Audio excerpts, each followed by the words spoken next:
plus en plus dans le marché, je vous dirais, là, depuis les 5-6 dernières années, le programme achat-rachat. C'est un autre type de financement alternatif et puis ça s'en vient de plus en plus populaire. Puis la raison, c'est simple, c'est qu'au niveau des prêteurs hypothécaires privés, en général, ils vont vouloir avoir du 12 à 24 mois comme terme.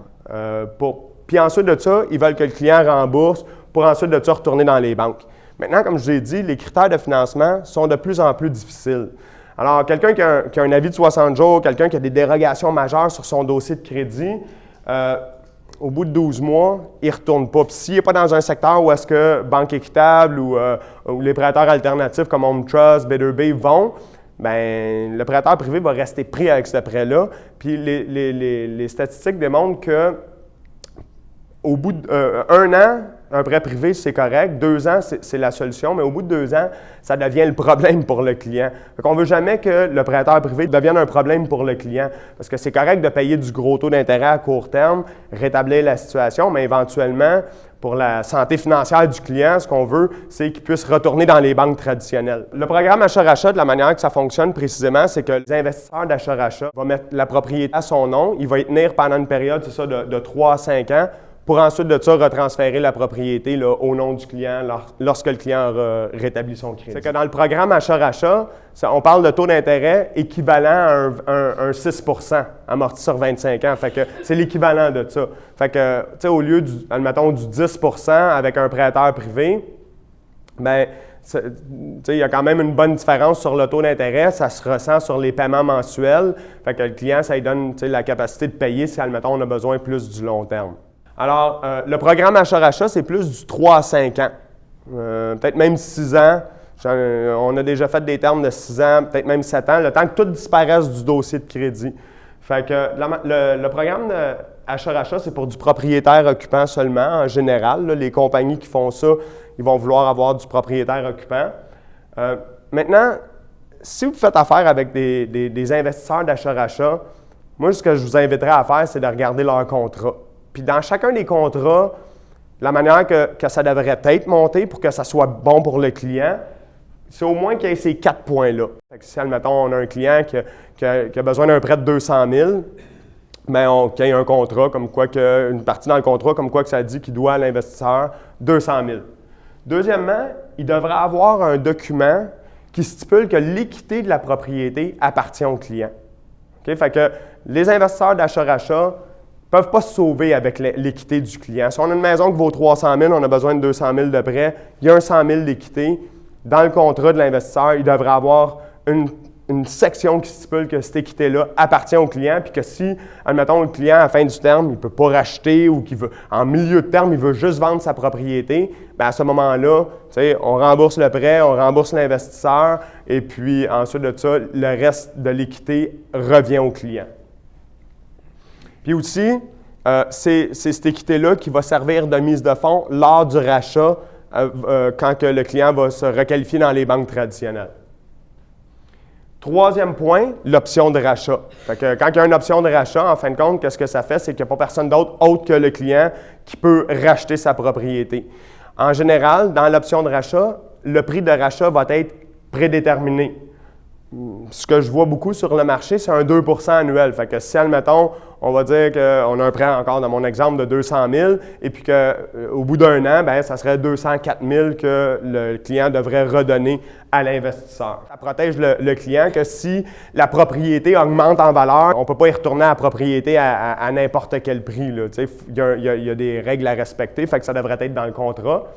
Et puis, souvent aussi, ce que je vois, ça rend vraiment les clients sécures dans ce type de transaction-là, c'est un avis d'adresse. Ça, l'avis d'adresse, qu'est-ce que c'est précisément? C'est que le notaire va enregistrer un avis d'adresse. Fait que si jamais il y avait une transaction qui se produisait sur la propriété, le registre foncier aviserait directement le client par la poste pour l'aviser de ça. Fait, comme je vous dis, c'est une protection là, pour le client.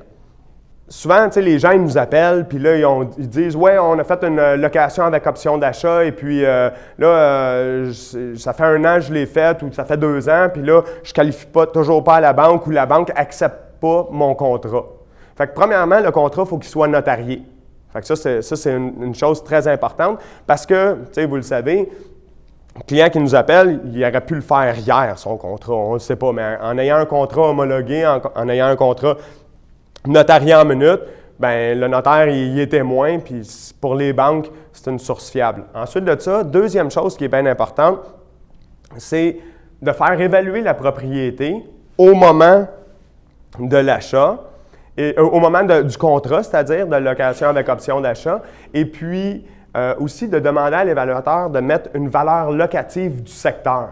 Parce que souvent, ce qu'on voit, c'est les clients nous arrivent, ils nous disent « Ouais, j'ai payé 1 000 par mois pendant les 36 derniers mois, fait que j'ai un 36 000 de dépôt. » Bien, ça ne fonctionne pas de cette manière-là. Les banques vont dire « C'est quoi le loyer moyen du secteur? » OK? Le loyer moyen est de, mettons, 1 200 $ par mois. Mais ton 1 000 $ que tu as donné, c'était juste ton loyer. Fait qu'ils ne considéreront pas si, admettons, la mise de fonds a été ramassée de cette manière-là avec les dépôts mensuels. Il faut avoir vraiment un rapport d'évaluation avec une valeur locative du secteur au moment où le contrat est fait. Il y a 3 raisons pour lesquelles on va offrir un programme achat-rachat versus un prêt hypothécaire privé. Premièrement, quand le ratio prêt-valeur est trop élevé. Je vous dirais qu'en général, dans les programmes achat-rachat, ils vont aller jusqu'à 80, des fois même un petit peu plus élevé, 85 % de la valeur. Fait que c'est sûr que si, admettons, on a une propriété, on va dire dans les Laurentides, qui vaut 200 000, en général, les prêteurs privés vont peut-être aller à 50 55 peut-être 60 % de la valeur de la propriété. En achat-rachat, on pourrait monter là, jusqu'à 70 75 % de la valeur. Fait que si le client veut vraiment garder sa maison, parce que ça fait 20 ans qu'il reste là, il y a ses enfants qui vont à l'école à côté, puis qu'il connaît les voisins, puis il y a sa soeur puis sa mère qui reste dans le secteur, puis il ne veut pas déménager, il veut vraiment garder sa maison, bien à ce moment-là, on pourrait y offrir un programme, la solution du programme achat-rachat. Ensuite de ça, parce que les portes de sortie, comme je l'ai mentionné un peu plus tôt, les portes de sortie sont plus loin. Alors, si on sort le dossier de crédit, on voit qu'il y a vraiment eu beaucoup de délinquance, il y a eu vraiment beaucoup de retard, il y a eu un avis de 60 jours. À ce moment-là, on pourrait dire, regarde, tu ne ressortiras pas dans 1 an, 2 ans, on a besoin de plus long terme. On va y aller avec le programme achat-rachat. Et puis, le troisième point pour lequel on va offrir le programme achat-rachat plutôt qu'un prêt privé, c'est quand, admettons, le montant de l'hypothèque est trop élevé. Si, admettons, on a un 400 000 à du 10-12 %, puis ça fait des paiements de, admettons, 3 500 ou 4 000 $ par mois, bien, en achat-rachat à du 6 %, ça va faire des paiements d'à peu près 2 100 là, dans ces alentours-là par mois. Fait que ça va donner un petit peu plus de flexibilité au client là, au niveau de ses paiements mensuels, ça va être moins élevé. Si vous avez besoin d'aide avec votre financement hypothécaire alternatif, vous pouvez toujours communiquer avec moi.